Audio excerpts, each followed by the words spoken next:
Welcome back to Ideas to Income podcast. Hi, Becky. Hi, Dan. How are you?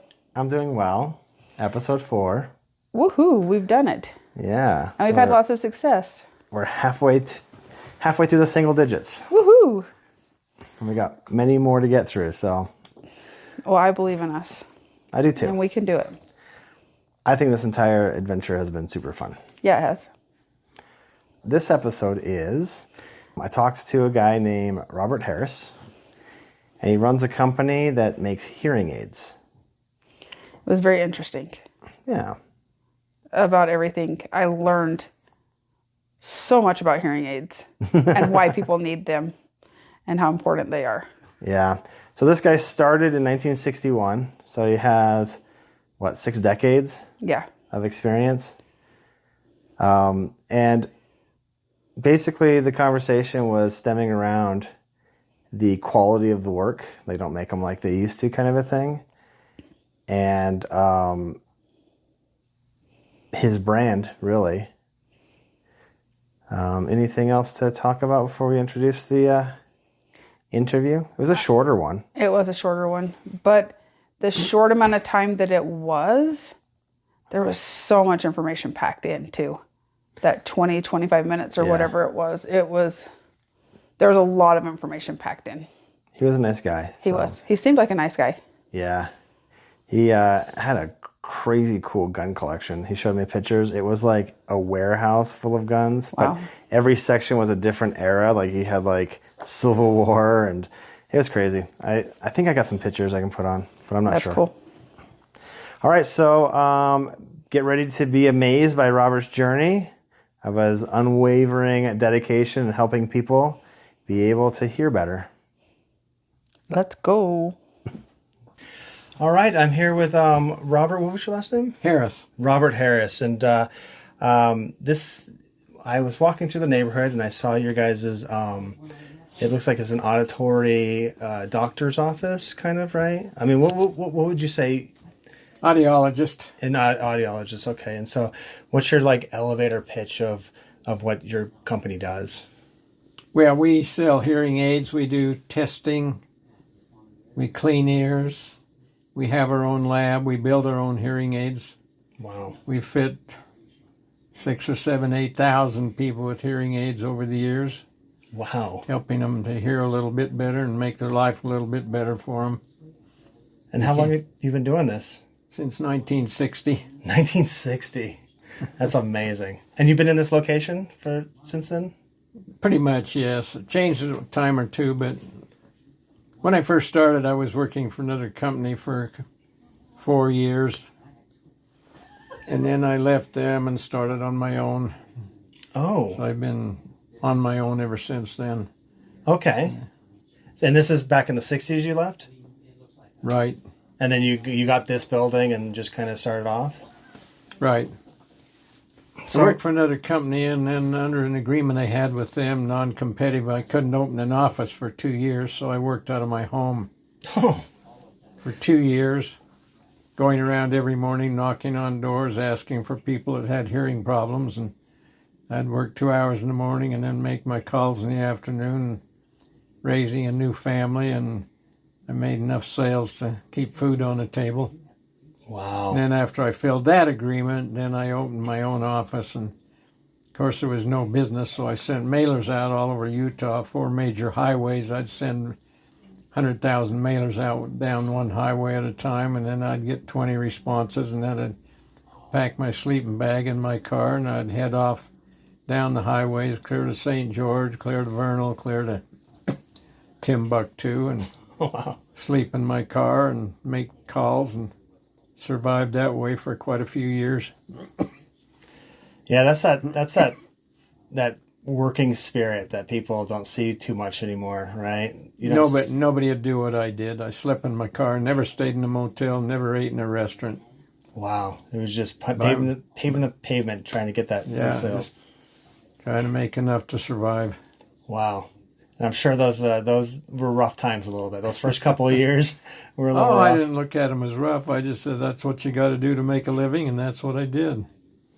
Do you think that same spirit would apply today? If somebody were to work like that, they would be able to be as successful? I don't know if anybody would ever want to do what I did. I think they'd be crazy if they did. And what was the name of your company, just in case, people want to take a look at you guys? And Well, we're Harris Hearing Aid Center. okay, and it's the Harris Hearing Aid Center here in Provo. Right. Okay, perfect. So, what was the spark, the idea you had many moons ago when you first started this? What made you want to get into this kind of field? I was just getting out of the Army. I was coming home from Japan. I was in the 7th Cavalry Infantry. Oh, wow. He's pointing at an honorable discharge from 1958. Wow. Yeah. That's beautiful.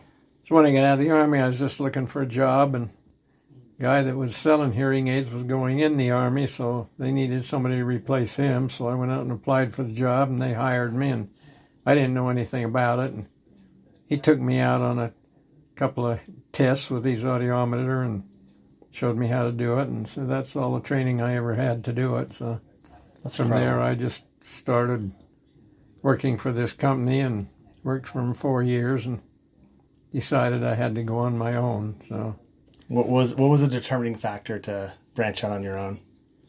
to go on my own, Yeah. What was kind of the thing that sparked that to move from working from a company to doing it yourself?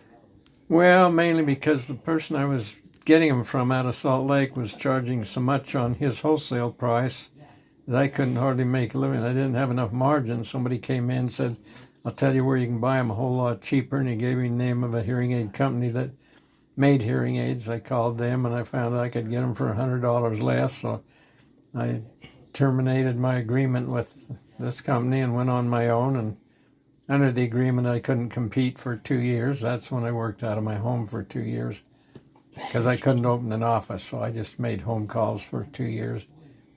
Wow. Then I opened an office, but there's no business in the office. That's when I did traveling all over the state of Utah. So you're working at a place, you found a cheaper way to be able to provide this service, and then you just started with that Right. that effort to just dominate the market, basically, right? And Right. did that company that you're originally, are they still around, or did you? No, they're not here anymore.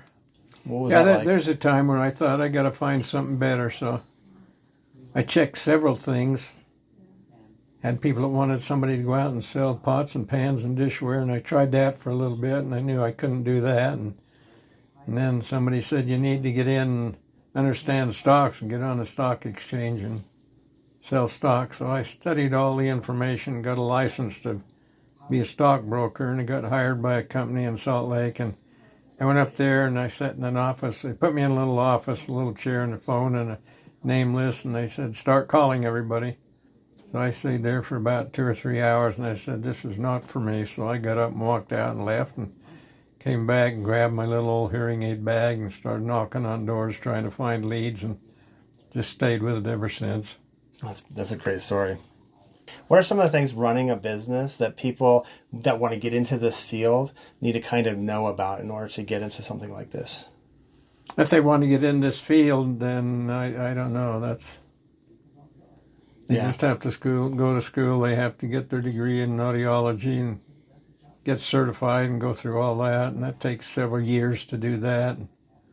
There's people who do it, but then open their own business and get their own line of products to sell. It's a process. Okay. Now, the first couple of years are always filled with surprises. What were some of the hurdles that you had to get over in order to get the business kind of started? What are some of the big things that you had to figure out? Well, the big things, I guess, were to find where I could get the best price on hearing aids and get the best quality hearing aid. So I worked with my son, and we contacted a big company back east, and they said they would build our own hearing aids. So we went back, spent a week with them, and learned how to build our own hearing aids. Wow. How to get the parts, put them all together. So we came back to Provo. Went back to Minneapolis back then. Went through a week of training with people there, and we came back and we knew how to put a hearing aid together. So we ordered all the parts, And it took them a year to get all the parts made that we wanted for our own customized hearing aid. And it cost us a whole lot of money, but we learned how to build them. So we came here, trained people to build them, and started our own lab with people building our own hearing aids, getting our own parts from a company back east. So we have our own brand of hearing aid.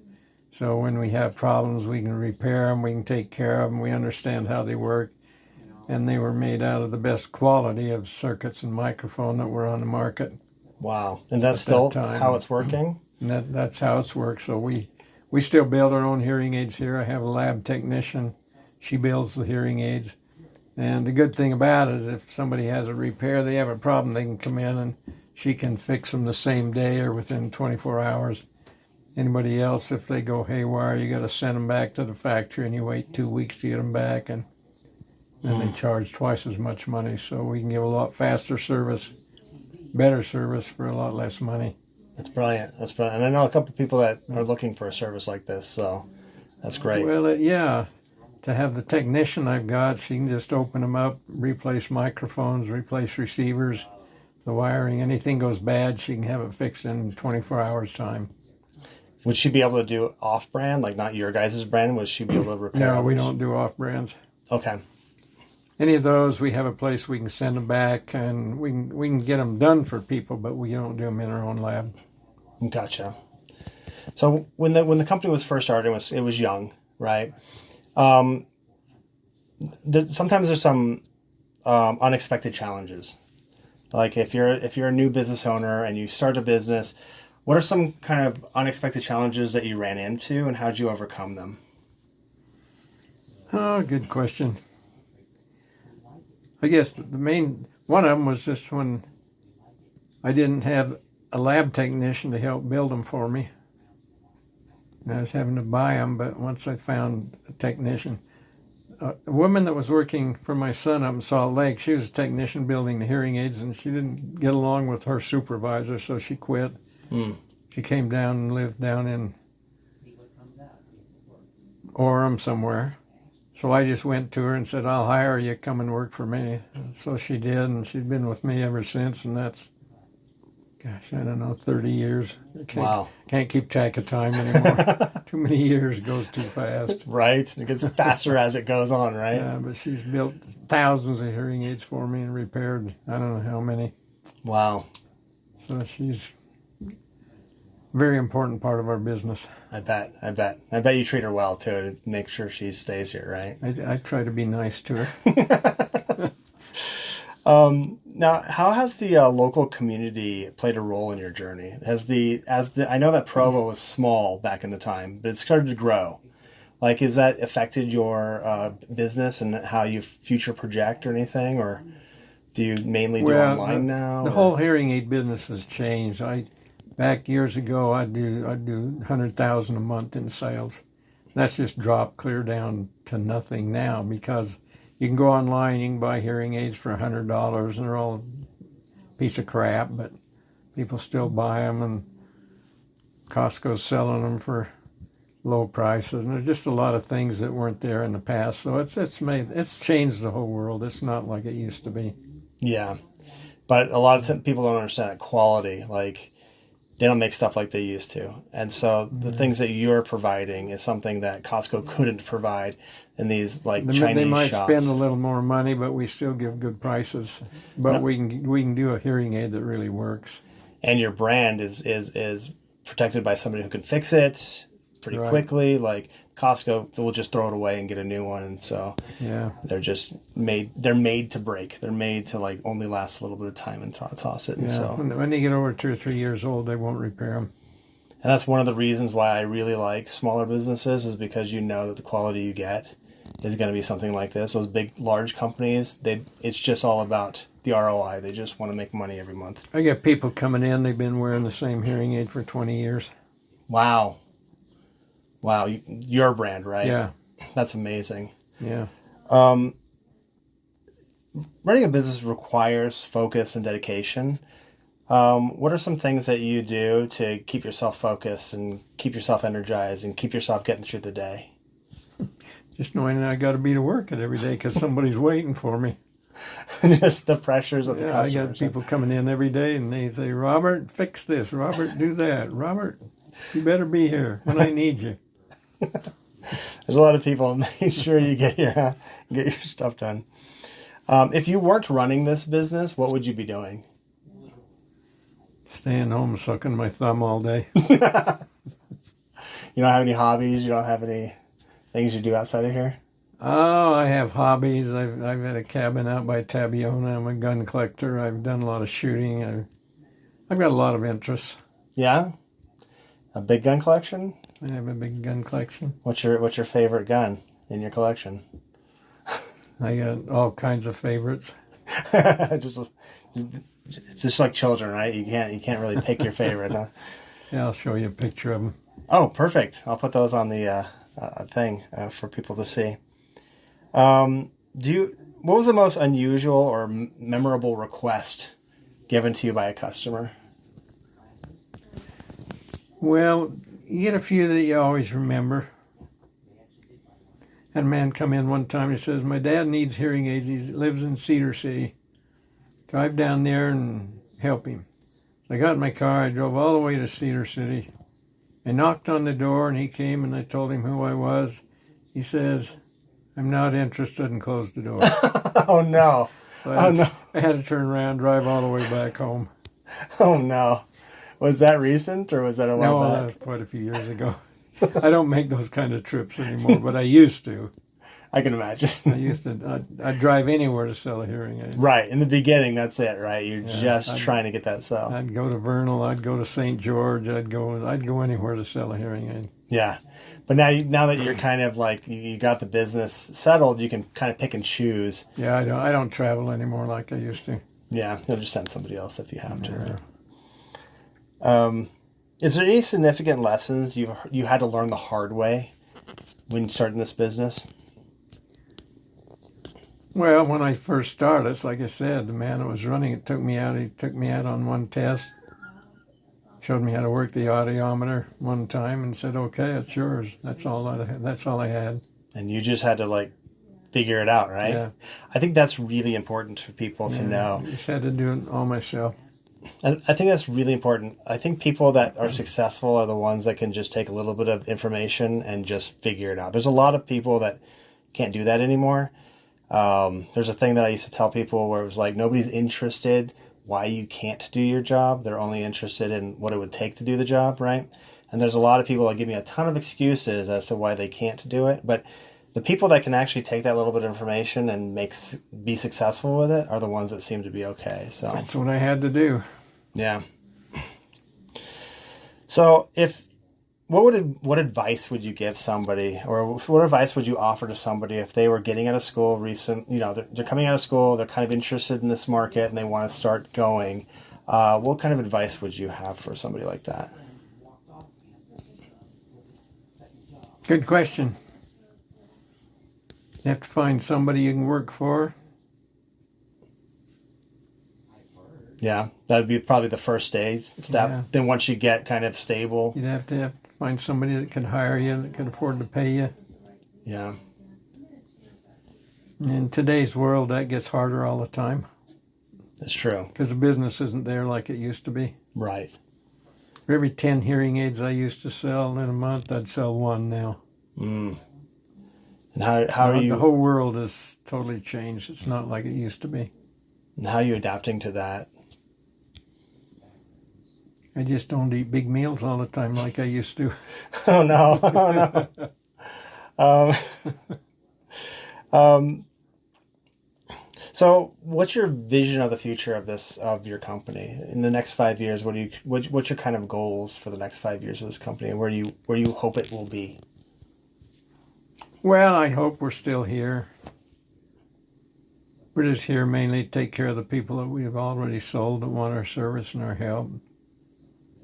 So at this point, it's more of a hobby than In a business? a money machine. Yeah, exactly. It's still paying the bills. It's still getting the food on the table, right? Yeah, it has to be subsidized a little bit. Yeah. Is that through the government? Probably right. No, Okay. it's not government. No. It's me. Oh, you have to cash inject in Yeah. at this point. Okay. Yeah. Um, is there any other local business owners whose journey you find particularly inspiring that's around here? In this business? Yeah. No, not really. No, you're the best, right? Perfect. We've been voted the best for the last 20 years. Yeah, I'm seeing all these awards. I mean, every wall I look into this has awards everywhere. So it's amazing. Well, nobody has their own lab like I do. Right. Okay. I didn't know that. They have to buy their hearing aids from some other manufacturer. Okay, so some kind of supply chain is supplying all the same stuff. They don't customize them like we can. So if you buy something from Costco, you're basically buying the same You buy it out of the stuff box. everywhere, Yeah. right? It's the same They stuff have about made. a 35% return rate. I have a 0 return rate. Wow. And how would somebody get into, like, how would somebody come here if they were interested? If they were listening to this and they're like, you know what, I want to give them a shot. Like, are you guys just walk in? Do they need to make appointments? Oh, yeah, people walk in all the time. And some people call for appointments. Okay, is that the best way, is to call in, or? Yeah, I don't Get care. set up. Whatever. As long as they get through the door, I'll take care of them. Perfect. Well, I appreciate your time. That's all I have. So thanks, everybody, for listening in. All right. That was an interview with Mr. Harris. So what do you think? What are some takeaways you had? Takeaways, dedication. His deep dedication on how, like, he never stopped. Like, I was so impressed with, like, his go and his drive that he was just like, I got to put food on the table. And if I have to drive from Logan to St. George, I'm going to do it. And pounding the pavement. Pounding the pavement was one thing that he kept saying. Yeah, that's interesting, right? Like, a couple common denominators I'm learning from these entrepreneurs is, like, there's a different, like, oomph, different, like, grit that they have that get them through the day. Yep. And I don't know if, like, because a lot of them are saying this generation is lazy, this generation can't do what I did. But I don't think it's a fair comparison. These people are just, there's a reason they're entrepreneurs. There's a reason they have this, like, oomph. Yeah. There's a huge like I said, it's dedication. Yeah. Maybe that's what separates. I can't even imagine going door to door and asking people if they need hearing aids. Yeah. Like, I can't even imagine being like, are you deaf? Do you need this? Especially in the 60s. Yeah, especially in the 60s. What does that pitch look like? Because you're a salesman. I don't know. What would that pitch? Knock on the door. Anybody here deaf? Yeah, like, is that pitch? There's that pitch, but it wasn't just like that. It was, he, like, hand delivered hundreds of thousands of flyers. Yeah. And the one comment that got me was, like, the young guy that came into his shop and said, hey, my dad needs hearing aids. And he drove all the way to Cedar City or St. George. Yeah. And he got down there and the guy's like, I don't know what you're talking about, and slams the door in his face. I mean, this is before cell phones. Can you imagine driving 4 to 5 hours and then getting the door slammed in your face and you turn around and come right back? Like, it's crazy to me. Yeah, different times. I mean, he slept in his car. Yeah. Yeah. But he did that. But I pictured that as him saying, I didn't go out to eat. I stayed in my car. So that is like his wife, one, packed him a cooler, or he lived off, like, peanut butter and jelly or peanut butter. Yeah. Like, he had a loaf of bread and a jar of peanut butter. I mean, that's like roughing it. I don't know that decade very much. So 61, right? That's when he started. So when you start a business, he's probably in his early 20s, right? Because he went to the military and he got out. So I was in my early 20s in the early 2000s, right? Mm-hmm. And so I think everything is much different back in the 60s. Maybe, like, eating at diners was a lot cheaper. I don't know. I don't know how that works. But he didn't have money, because I'm guessing that all the money that he made went back into the company. Either one went into the company or he was sending it back home to feed his kids and his wife.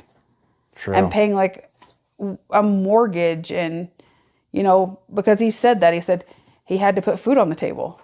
Yeah. So, I mean, that was, And I can't remember, sorry, Robert, but I cannot remember how many kids he said he had. If he said that. I mean, but can you imagine? I mean, if he had 3 or 4 kids plus his wife, I mean, he's sending all of that money back home. And I mean, it wasn't just putting food on the table. It was like clothing his kids, putting them in school, the gas money for him to drive around and Yeah. all of that. So, I mean, it's just little things. I agree. So should I get into my MBA stuff or should we keep talking Go ahead. layman stuff? All right. So one of the big points, knowing that from that interview that I got, was vertical integration. So what vertical integration means is like,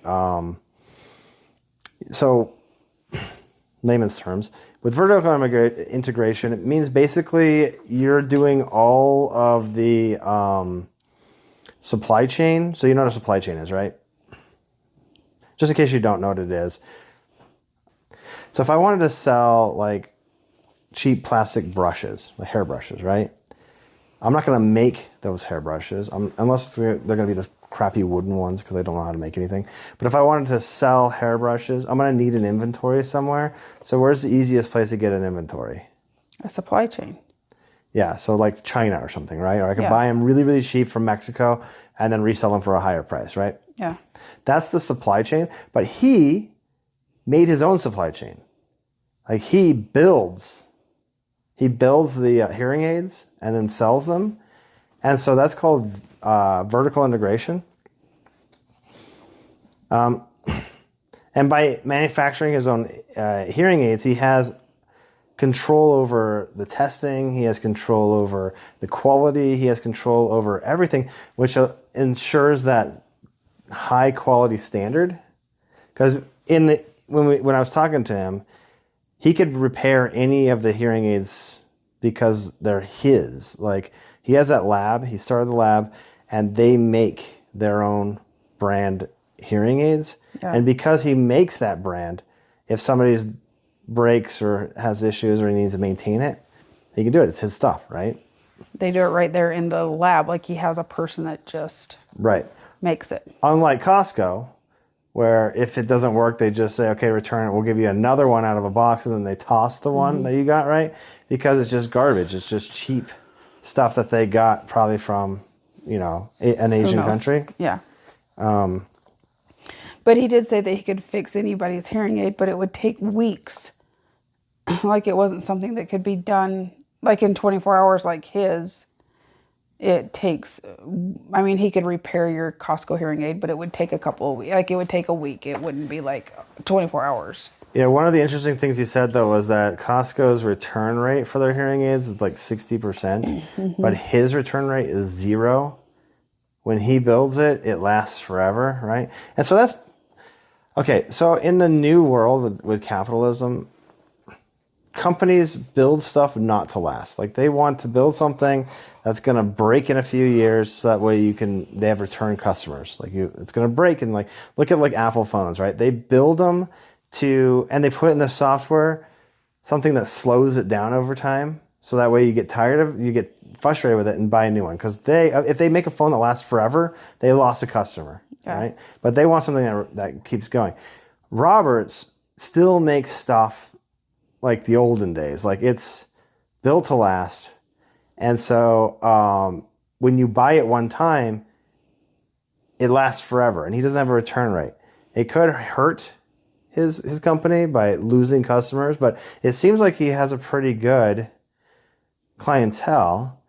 And if more people come in, if people start realizing that homemade stuff like that lasts longer and is built to last and is better quality, hopefully he'll get more people. I mean, it's more of a premium product. Like it costs a little bit more because of what he has to put into it.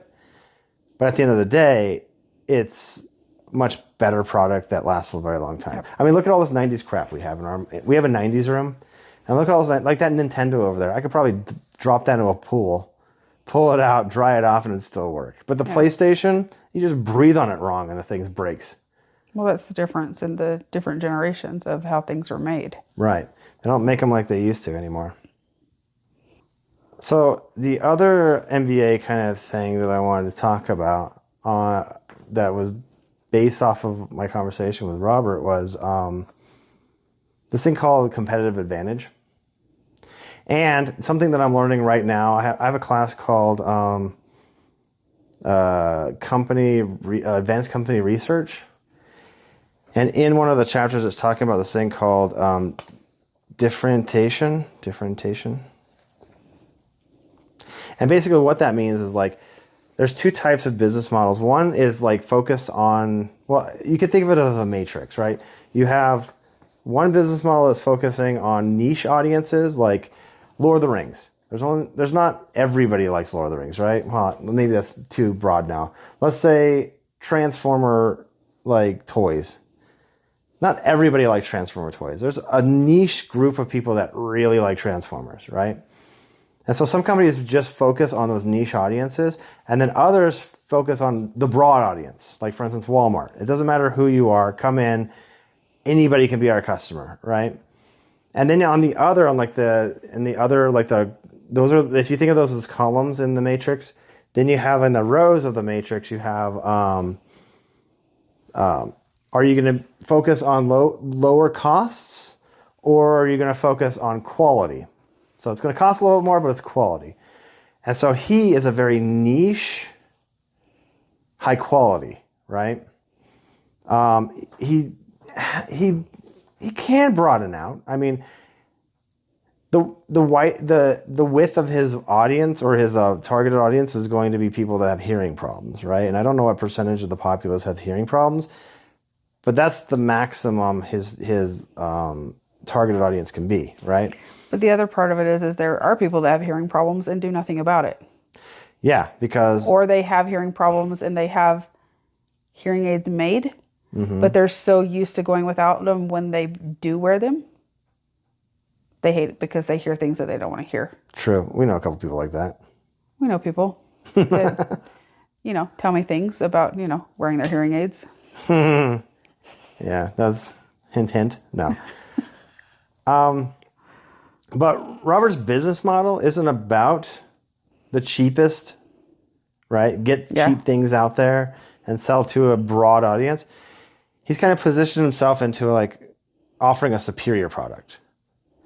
Like hearing aids that are well made, reliable, and can be easily repaired by his own staff. Day or night, you can come in and get them fixed. And so this is called a differentiation in business. Instead of competing on price for his competitors, he's competing on the value. So there's a whole thing I could talk about when it comes to customer value. Like customer value is basically when you buy something, what you perceive it's worth. So if like you see something at the store and you can buy it for $10, but you would have paid $20 for that thing, you feel it's much more valuable because you would have paid more for that, but it's cheaper, right? Yeah. And so because the hearing aids are so well made, you'll get this customer value of like, even though you paid a little bit more, once you use the hearing aids that he has made, you're gonna feel that value, right? Yeah. So going back to that, where we were talking about people that wear them versus people that should wear them. Mm-hmm. So I, just curiosity, looking it up, there's 4 million people that could benefit from hearing aids. Yeah. Out of those 4 million people, 17% of people wear those hearing aids. Wow. Like they have the hearing aids? They have them. But 17% of people use them, leaving an 83% gap of people that like... I wonder why people just don't want to use their hearing aids. I think it's noise. Do you think they get used to it being nice and quiet? And they prefer it? 1, they don't know how to use them. 2, it's annoyance. Or take our neighbor, for example. He has hearing aids and he still can't hear you. So maybe they're not the right fit. I wonder if we can introduce him to Robert. Well, I mean, that's just the thing is like, 1, people have them. I mean, we can use... example. And hopefully she doesn't get upset for me using her as an example. But your mom has them. And it's the funny things that she tells me. Like, she didn't know when you go to the grocery store that when you scan stuff, it beeps. The gas pump makes noise. Like, birds chirping. Like, little things, because she was wearing her hearing aids one day. But it's too noisy in the world, so therefore 90% of the time she doesn't wear them. Well, I know people that do the opposite, right? They have good hearing, but then they wear headphones that quiet everything out because it's just too much. Yeah. So I can see that, but it's a surprising number that 17% of people that own hearing out of aids 4 actually million people use the stupid thing. Yeah. What a lot of money wasted, that like you could spend thousands of dollars on improving your hearing. Maybe it's just me, but if I lost my hearing, I would be devastated because I rely on it so much. Yeah. I could see the benefit of like turning it all off though. I can see the benefit of turning the world off, but it's surprising that that's how low that percentage is. it's crazy that is such a low percentage that like all those people that have like used the money. Yeah.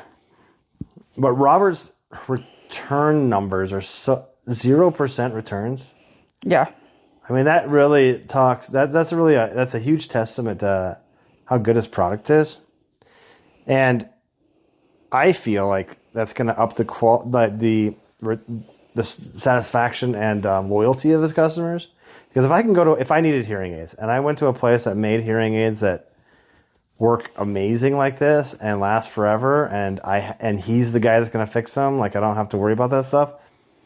Why would I go anywhere else? I wouldn't. Right. It goes back to our last couple of interviews, like small town business. Yeah. That's how I see him. Even though he's out in the middle of Provo, I still see it as a small business. It is a small business. That's something that I would go to. Right. I wouldn't get online and be like, oh, those look good. $29 hearing aids? Fantastic. I would rather go spend the money and get the best quality, even if it costs more. Yeah, I agree with you. I think I'm getting like ruined by this interviewing because I'm realizing how the bigger the company gets, the less quality and the less the company cares about the final product. It's just about the money. Yep. And so I know it's going to be more costly, but here's the thing. With the tariffs thing, Robert, all his stuff is U.S. made. So he's not going to be affected by the tariffs. It all. And so when all the prices go up, he might benefit from the tariffs because he can keep his prices low. Whereas everybody else, Costco, who has to buy the stuff from China, all those prices are going to go up. Yeah, everybody's prices are going to go up. Another thing that goes back to it though, but he's able to control the cost. And say he has a long-time person that comes in. He's been treating them since they were in their 50s or 60s, and now they're in their 90s. And they come to him with a hearing aid. I mean, that's loyalty. Like, you could have 30 years of loyalty. Yeah. But that person comes and says, I'm on a fixed income. I'm not able to do this. And he has the ability of saying, either let me help you. Mm-hmm. I can do this for you and help them at a price that they can afford because he owns it. Or I bought my hearing aid somewhere else and I have to take it in to a bigger widespread company and I say, I don't know what's wrong with it. And they're like, oh, well, we're going to have to do a diagnostic and we're going to have to do this and this and it's going to cost you this and this. And they're like, I can't afford it. And they're like, well, then I guess you don't want your hearing aid fixed. Yeah. But in Robert's shoes, he can do it all right there. Yeah. I mean, it's all like right in front of him. Now, we're making assumptions here. I don't know if he does programs like that. I don't know if he does either. He That's an doesn't say assumption. anything. But he has the ability. Like, he has the ability to be like, this time's free or whatever, right? Because it's all his stuff. Yeah. I think Costco, I don't think they would do a diagnostic. I think what they would do is they would just throw yours away and give you a new box. Yeah. Because all of their stuff is just cheaply made, so they don't really care. Like they're making such a huge profit margin on it because it's garbage, and then they're selling it to you for, I saw those things that are like $100 to $300 in their stores, right? Yeah. They're really expensive, but they're garbage. You're probably going to pay a little bit more for Roberts, but they last forever, and you can get them repaired there. I think we're kicking a dead horse on that one. But I haven't talked to a doctor or anything like that, and I've realized that dentists, doctors, all that stuff, they're all small businesses. You don't see like the dentist organization with 1,000 dentists in a building, right? It's like each dentist owns his place, right? And so the audiologies, doctors, They own it. it's their little business, right? Yeah. And I didn't see other ones around. He's kind of like got the monopoly over there in Provo on Center Street, but nice guy. Yes. One thing that was interesting to talk through, and I just been thinking about it for a while, was just the evolution of his industry, right? 1961. Yeah. That's a bunch of time to like go from not knowing how any of this stuff works to the company he has now, right? Like, I don't even know what hearing aids were like back then. Wasn't it like just like a cone that came out of your ear and you? No, it was a little piece that just went over your ear, and it had the piece that like went in your ear. But I'm sure like it's over the years, it's like gotten better and better. Gotten smaller and the quality's gotten better. I wonder, like, if we Googled like hearing aids in the 60s, I wonder what they look like. I bet they're huge. I'm sure they are. Because we didn't even have computers back then, right? So. No, and that goes back to the traveling thing that he did. Like, he didn't have a cell phone. He had a map. Like, can you imagine being like, where am I going to go? And he just has a map that he put out on the seat of his car. Days? Remember those days? What were those things called? I had one of those. It was like Thomas guides. That's what it was. Yeah. Remember having those Thomas guides in the back seat and you just look up the city? Wow, that ages me. Thanks, babe. You're welcome. But if the hearing aids were like huge and like just completely like not digital but analog back in the 60s, can you imagine what hearing aids are going to be like 10 years from now? Yeah. It's going to be an implant or something, right? But the nice thing about Robert is say you get your hearing aid and it's doing that high-pitched squealing. Is that something that like he can fix it and make it and adjust it enough? True, but his return rate is 0%. I don't think his hearing aids do that. I think that's a problem for the garbage hearing aids that get sold at other stores. Like other places. Like, I mean, I don't want to pick on Costco specifically, but that was the one he brought up. But anywhere else, like if you go online and just buy online hearing aids and it has a high-pitched squealing noise, I think that's just part of the course of buying garbage hearing aids. I remember sitting by like people like in churches or stores or somewhere, and their hearing aid is doing that high-pitched squeal, but it's such high pitch that they can't hear it, but everyone around them can hear it. Oh, I didn't know that. Yeah, like I've been places where I'm like, can you hear your hearing aid?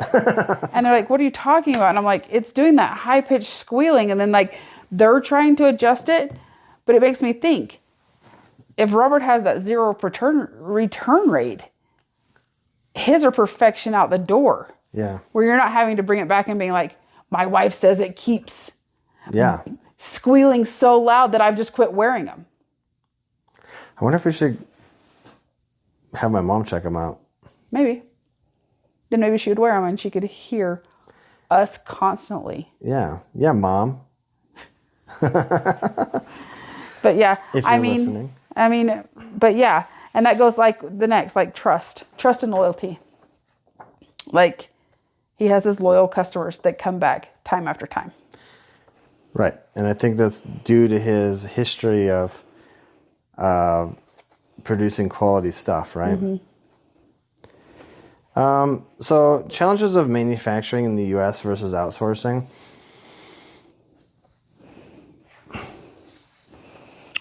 Thinking about it, right? If I'm going to manufacture stuff here, the people that are going to manufacture are going to want what, $20 an hour. Yeah.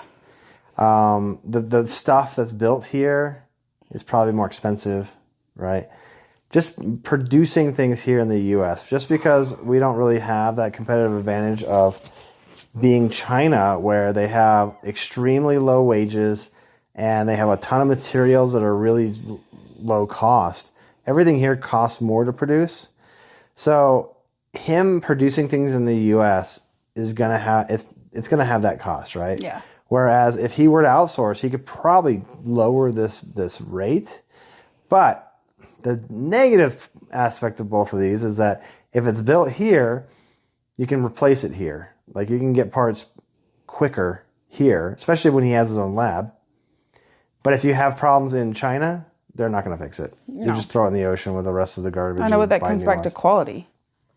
Would you rather pay, it comes back to the quality of things and like keeping things family business, small business is what it comes down to, which is and that's kind of how this is coming across. Like where we get our ideas from is like this ideas where we came up with the title, Ideas to Income.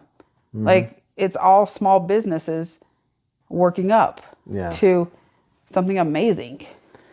Yeah, I kind of changed my intro to my introductions to people where I bring that up. I'm like, we're really interested in that journey of going from an idea to like an actual viable industry or a viable like now that we've interviewed a doctor, now that we've kind of opened that door, is there somebody in that industry that you'd be interested? Doctor wise? Yeah, like in that kind of like, because there's a lot of people we know. We know the foot doctor that fixed my toenail. We know. I would love to know the backstory of what our dentist does, because I know he makes a lot in lab. Yeah. And I mean, that's small business. I wonder how you get in contact with a dentist and say, hey, can I interview you for a half an hour? Well, maybe I just do that. Maybe I walk in. Maybe we just need to go do a cleaning and then be like, hey, while just you're bring at my it. recording equipment and be like, hey, so how did you get started? And he'll be like, But I mean, excuse me? it just goes back. I mean, you have to look, I feel like we pick people that we go to, dentists, doctors, and anything, is because of loyalty. I don't go to someone because somebody is like, they're the greatest, you need to go see them. I go to somebody because I have to go figure it out myself. And I think that's the same thing with Robert, is he started something, he built this business, he did the foot traffic. Yeah. He pounded the pavement, slept in his car, ate out of a cooler, or he lived off of peanut butter sandwiches. I mean, you and your peanut butter sandwiches. I could do that. Are you hungry? I could do that. I could sleep in my car and eat peanut butter sandwiches. What do you think of his comment about like people nowadays couldn't do what he did? Sales-wise. I'm coming from the sales world, right? Yeah. I don't know if I could. I don't think there's anything more annoying in the world than somebody knocking on my front door trying to sell me something. Yeah. But in the 60s, it could have been different. Could have been, or it could have been different. Like, he doesn't care. He just keeps going. Yeah. Right? And I think So what he means is like people don't have that grit anymore of like, I'm just going to. And like when we were talking about to King Kebab, I went there today and had lunch, by the way. You should have came with me. It was delicious. Anyway, don't shake your head at me. We can go tomorrow. Anyway, when I went there, I talked to her and she was like, I'm so sorry that I was like negative about people, but it was crazy town. And I get it, but even her thing was like, the generation's not like it used to be. No. People used to like try hard and work really hard to get where they are. And now people just don't want to do that anymore. Well, look at Paul.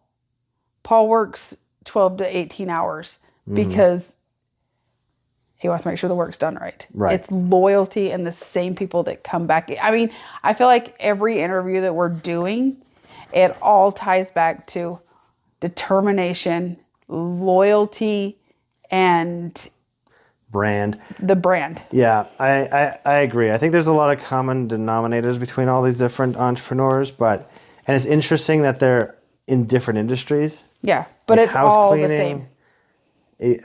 Electric. You can't get any different than house cleaning and hearing aid building, right? But they have the same though. But it's still loyalty, brand, and determination. But Tina's young. Yeah. And she has that. So maybe it's just most people suck. Yeah. Not all, right? Maybe Tina that's what they're doesn't saying. suck. Tina's the best. I know, but what I'm saying is that she doesn't suck, right? No. But everybody we're talking to is like, this generation is terrible. Maybe not the whole generation. Maybe just, and maybe. I think it comes back to how you're raised. There's a difference. Yeah. And maybe these entrepreneurs are just better than others. Like the reason that they're so successful is they just had that determination. And I think when you start a company, you just got to have that. Like if you don't have that, don't start your company. Yeah. Like if you're going to do a half-ass job, don't even try. Okay, so I think it comes back to determination. Yeah. Like Robert did it, as he said, out of his house, the footwork and everything. But it comes back to how you're raised. Like maybe when he was younger, he was raised that hard work was necessary. And I know me growing up, hard work, if I wanted something, I had to be determined to earn the money and go get it. I feel like now, generation, because we have raised this generation of the lack of things that kids do. Our kids would never go door to door and try to sell something. One, they can barely talk to people. Two, they can barely talk to us. I mean, they like to hide in their rooms. They don't go out. But I think that happens a lot. I blame the parents. I'm just kidding. So the moral of Becky's story is everybody do better at raising your kids. Come on.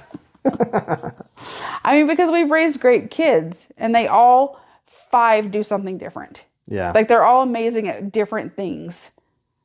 But if I had to pick one kid that could go out and sell something and do something and talk to people, it would be Lynn.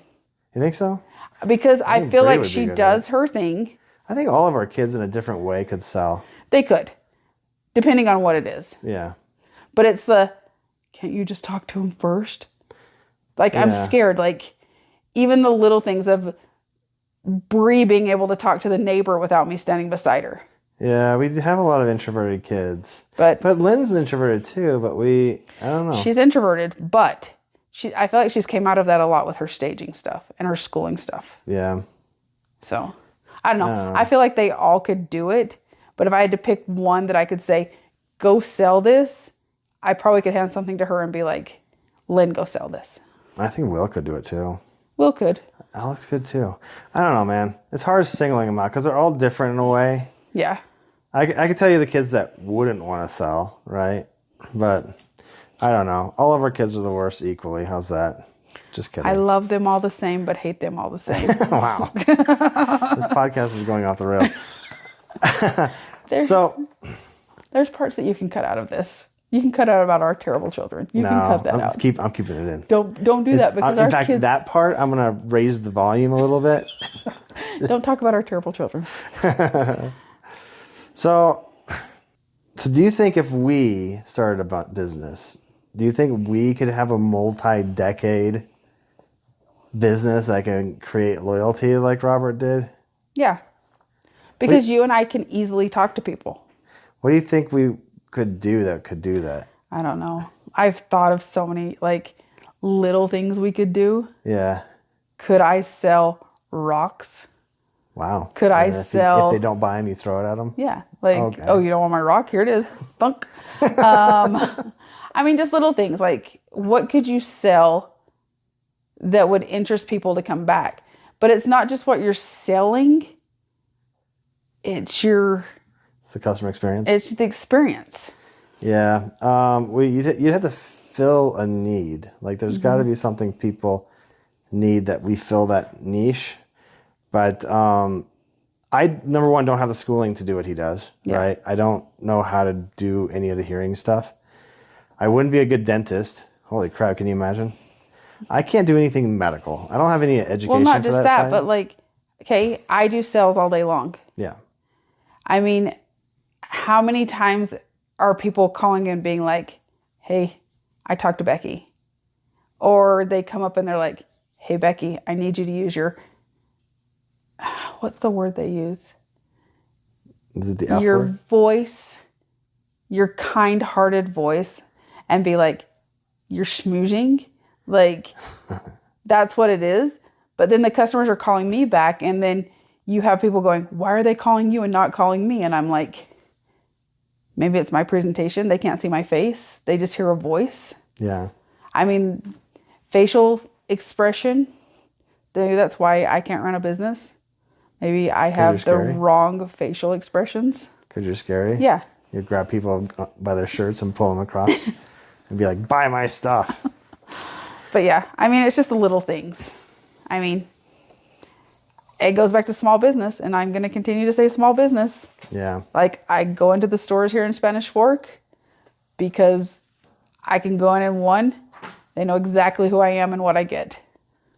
Yeah. I come in at a different time, and they're like, you're late or you're early, or it's like, that's what happens. Yep. So if anybody's interested in visiting Robert and his audiology place, I can't remember what it's called. He's on, in the description, I'll put the location. He gave me a business card. I'll put all the information on how to get a hold of him, how to set up appointments, how to get in there. Great guy. I think his family owns the thing. So when I went in there, like his son-in-law was in there, and like all the people that was related to him were in there. So it's a nice, cozy atmosphere.